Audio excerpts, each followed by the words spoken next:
Hello again, fan addicts. Welcome back to the Vault of All Things EC.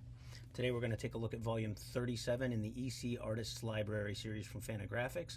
This is Foul Play and Other Stories illustrated by Jack Davis. This one was a lot of fun to work on, and there is a ton of material in here. So this is the thickest in the series so far. The most stories, highest page count. I was asked if it would exceed the page count of Al Feldstein's Terror Train. It does. There is a lot of material in this book because it covers, as the back says, his most infamous EC stories. The reason for that is this is the later horror material that Jack Davis illustrated for Vault of Horror and Haunt of Fear. So these were the stories in Tales from the Crypt's sister titles that were introduced by the Vault Keeper and were illustrated by Jack Davis. The Tales from the Crypt stories have been collected in another volume. Some of his most notorious stories are here, but it also features a lot more than horror. It's also got all of his stories from the New Direction titles Impact and Aces High, and all of his science fiction stories from Incredible Science Fiction. He's not really known for science fiction, but he did do the covers and stories for Incredible Science Fiction, which was a continuation of weird science fantasy in the post-code era. So it did carry the Comics Code seal. All of those are collected here as well. So it's a lot of material in this book. It was great fun to work on and revisit all these stories. And we do have an introduction here by yours truly, and it's one of the longer introductions I've written for the series, and I have to be honest, it's the one that I feel like I did the best job on. So hopefully you will enjoy it as well. A lot to dig into.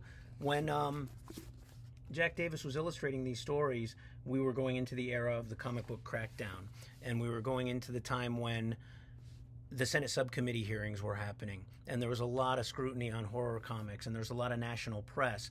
And Jack had the unfortunate advantage of being the artist that had happened to draw two of the most infamous pieces that were discussed in the Senate subcommittee hearings and also got a lot of national press.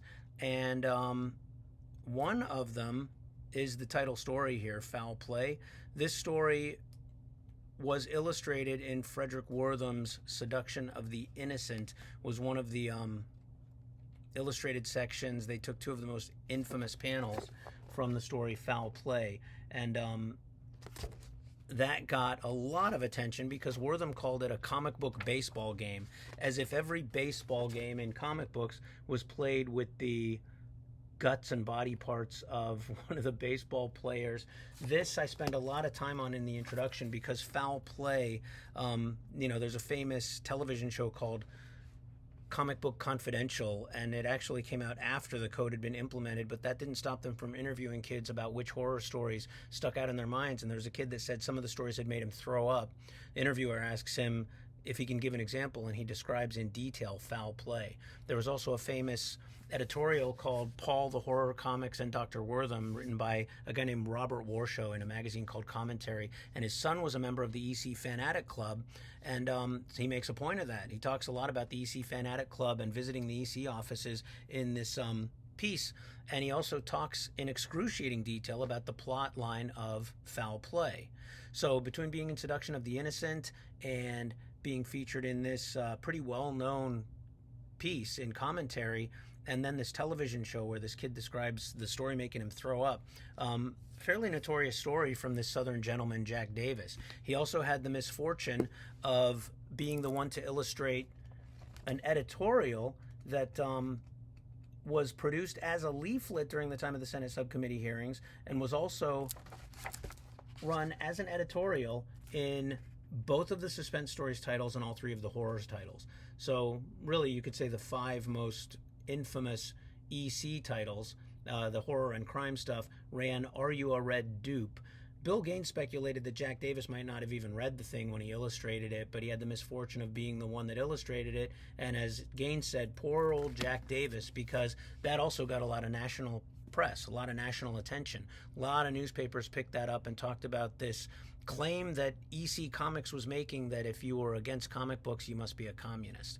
So Bill Gaines claimed to have written it. I believe that Lyle Stewart wrote it. Lyle Stewart published a newspaper called Expose out of the same office space that EC had at 225 Lafayette Street, and he talked a lot about Walter Winchell being a Red Dupe, and it was terminology that he had used himself in the past. But a lot to dig into here, a lot that I covered, from a historical perspective. But the real attraction is obviously Jack Davis's art, and I can't get enough of this stuff.